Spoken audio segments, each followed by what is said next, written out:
Hi gamin, j'espère que tu vas bien. On va basculer aujourd'hui sur un ensemble de petites vidéos que je vais te faire qui vont t'aider à comprendre ce qu'on appelle les mutations de l'ADN. Let's go, c'est parti.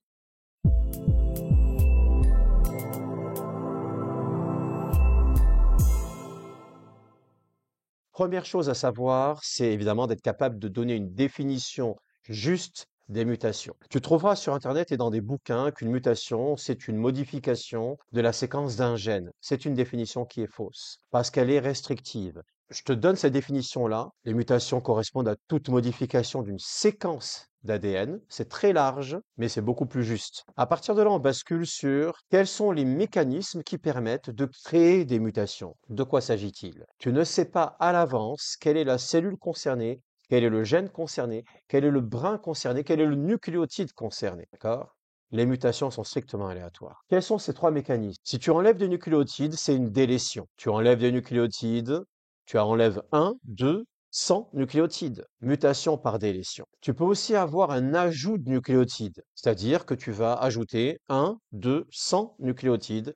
C'est une mutation par addition. Et enfin, troisième cas, tu vas remplacer des nucléotides. C'est une mutation par substitution. Ça, c'est les trois grands mécanismes. Tu dois être capable, dans une copie, de ressortir, schéma à l'appui, les trois grands mécanismes mutagènes, évidemment, au niveau de l'ADN. Deuxième point, quelles sont les cellules concernées?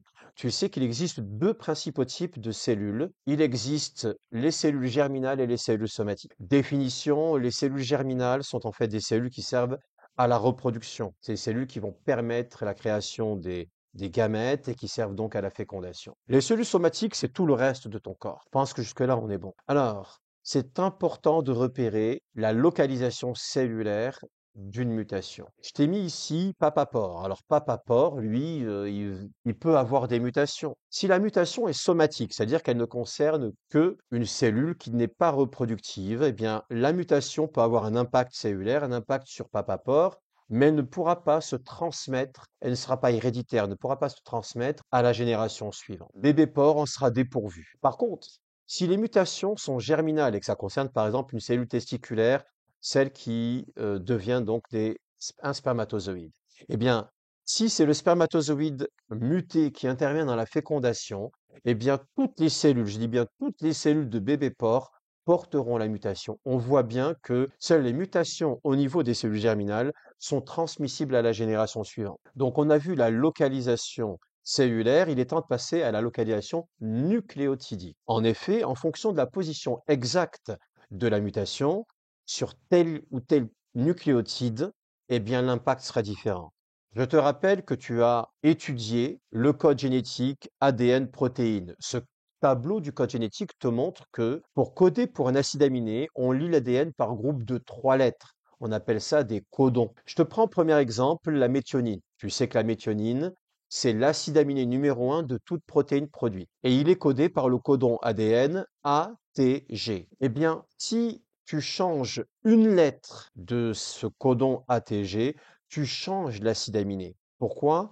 Parce qu'il n'y a qu'un seul codon, un seul triplet de base azotée qui code pour la méthionine. Donc, s'il y a une mutation, tu as un changement obligatoire de l'acide aminé. Deuxième exemple, juste en dessous, la valine. La valine, elle est codée par GTA, GTT, GTC, GTG. Donc, on voit bien que le dernier nucléotide n'a aucune importance pour le code de la valine. Eh bien, dans ce cas-là, si tu as une mutation sur le dernier nucléotide, eh bien, tu n'as pas de changement de la protéine. Et on commence à comprendre que la redondance du code génétique, tu as oublié ce que c'est. La redondance du code génétique, c'est quand plusieurs codons peuvent coder pour le même acide aminé. C'est le cas ici pour la valine. Eh bien, la redondance du code génétique permet donc de protéger l'information génétique, donc le gène. Autre cas auquel tu aurais pu penser, tu as vu ma vidéo sur la maturation de l'ARN prémessager. Évidemment, tu sais qu'un ARN prémessager est constitué d'introns qui ne seront pas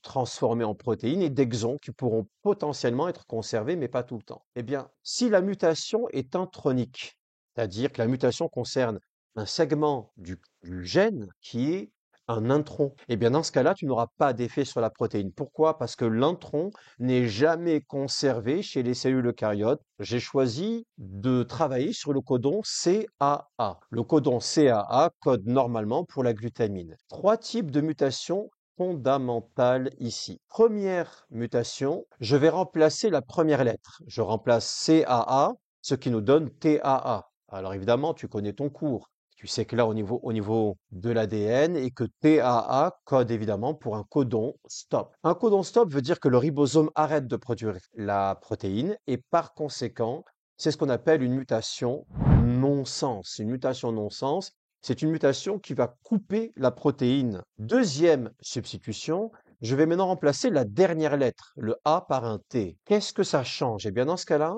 on change l'acide aminé. On passe de glutamine à histidine. Eh bien, en passant de glutamine à histidine, c'est ce qu'on appelle une mutation faux sens. Et dernier cas, c'est un cas qui existe et on voit là à quel point la redondance du code génétique permet de protéger le gène. Je vais remplacer ici la dernière lettre par un G. CAG, eh bien CAG code lui aussi pour la glutamine grâce à la redondance du code génétique, ce qu'on appelle une mutation silencieuse. Ce schéma, tu peux le ressortir en évaluation et ce schéma nous montre quoi? Eh bien, il nous montre que en fonction de la position et en fonction du type de mutation, on peut avoir soit une mutation non-sens avec un codon stop, faux sens avec un changement d'acide aminé, ou alors une mutation silencieuse. On a terminé la première partie. La deuxième capsule portera sur l'impact des mutations de type substitution, avec étude de maladie. Je te retrouve de l'autre côté, gamin. Ciao, ciao. Et n'oublie pas, tu lâches un commentaire et tu likes évidemment. Ça fait toujours plaisir. Allez, ciao, ciao, gamin.